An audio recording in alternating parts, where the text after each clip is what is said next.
like the world took off on some weird path down this like cultural upside down where everything you once knew about America has basically been lit in fire and they flush the ashes down the toilet? You ever feel like you're just screaming at your TV because we here in America just invent stupid stuff to be mad about?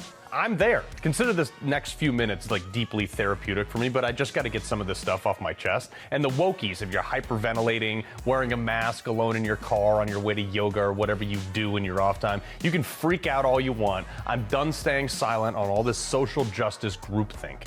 They can call me bigoted or uncultured or whatever other istophobic, phobophobe thing they come with. I'm so far beyond caring about anything these people say. You know what I do care about? That the government knows more about me than I do about them. And they work for me.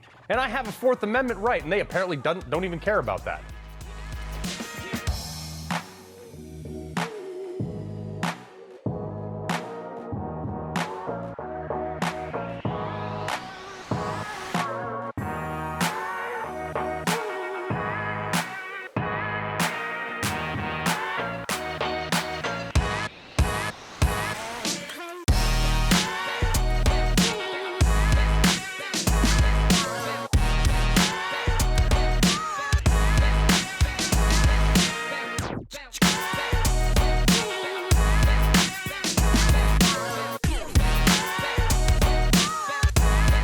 That Congress can sit there and tell me a bold-faced lie all day, but if I lie to them, it's a felony.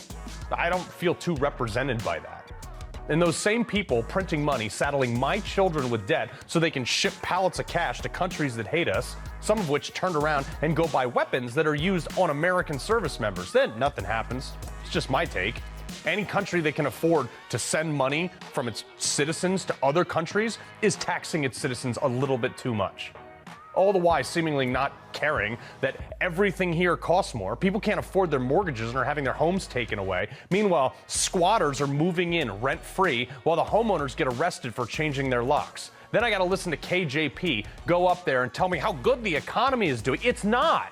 Stop gaslighting me. Don't talk to me like I'm stupid. I see this with my own two eyes.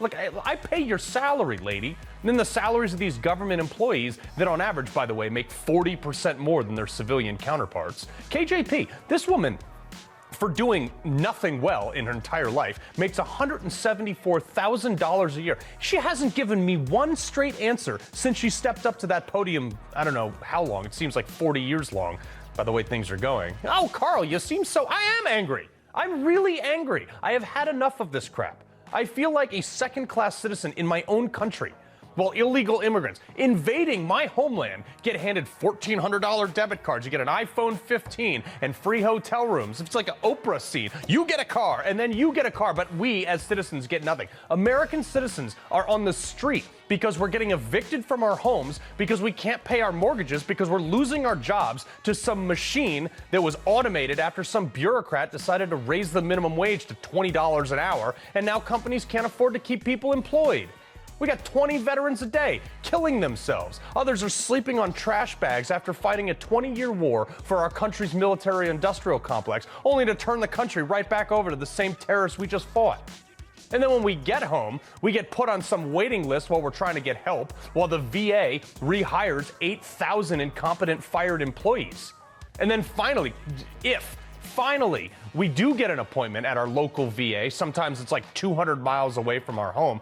God forbid we need to talk to a shrink because we shot a terrorist and it deeply disturbs us. We're told that by this administration that we can't use the term radical jihadist because it might hurt their feelings. I mean, excuse me for not caring.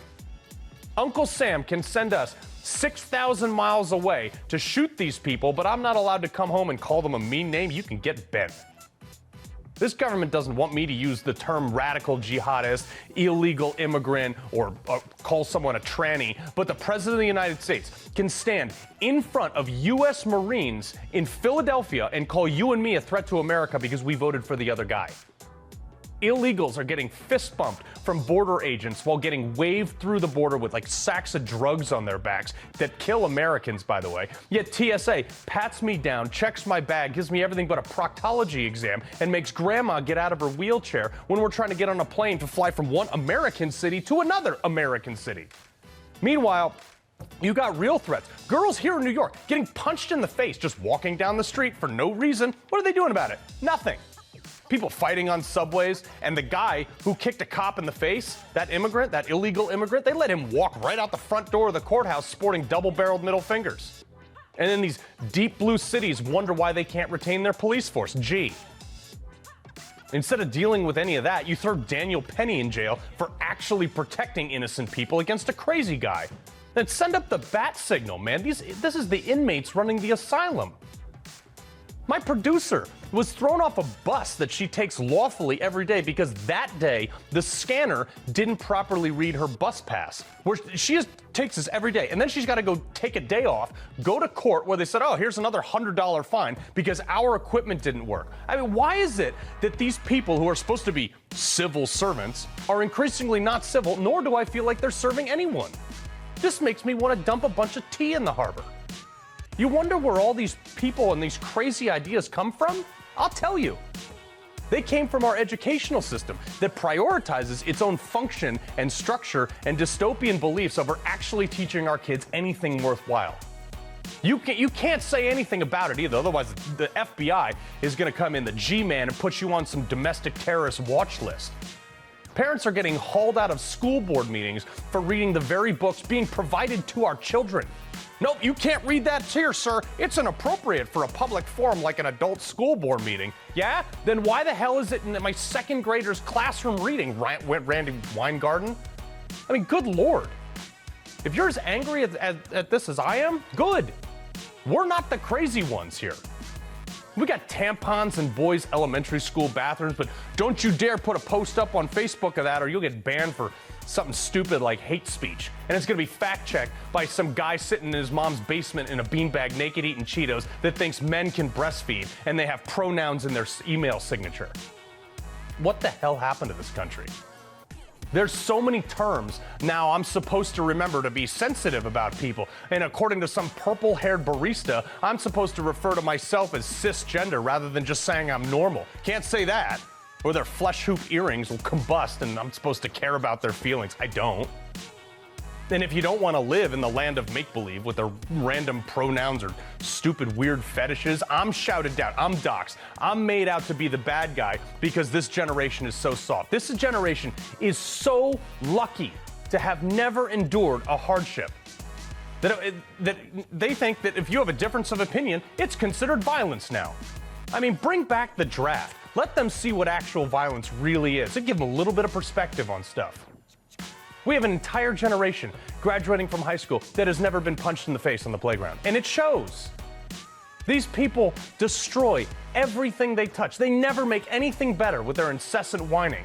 These liberals take over cities and areas like locusts. They legalize drugs, they cheer on lawlessness, and then you can't walk a block without stepping over a homeless man or seeing a heroin needle laying on the ground. And then they cry, why didn't you warn us about it? Well, we tried, but you called us racist. We're rewarding all the wrong things. I mean, and then what's shocking is it's still a 50-50 proposition in this country. This makes me want to stop paying taxes. Oh, I can't do that because they'll throw me in jail. But Democrats can rob stores, break stuff, burn cities to the ground, crash our border, squat in people's homes, jump turnstiles, and assault women in the street. But if I stop paying my taxes, if I stop paying the salaries of those allowing this stupidity, I'll go to jail. What? The people living off of and taking advantage of the system have more rights than those of us who are actually supporting it and living by its laws. This is insane. I don't even recognize this country anymore. The country that I came back from war and cried when I kissed the ground because I was thankful to be back. Now I'm the one being called crazy for loving what this country once was and hating what it's become. That term, Make America Great Again, has never been more enduring to me. I'm not a threat to this country. People like you and I at home who are watching this, we're the only thing keeping it intact.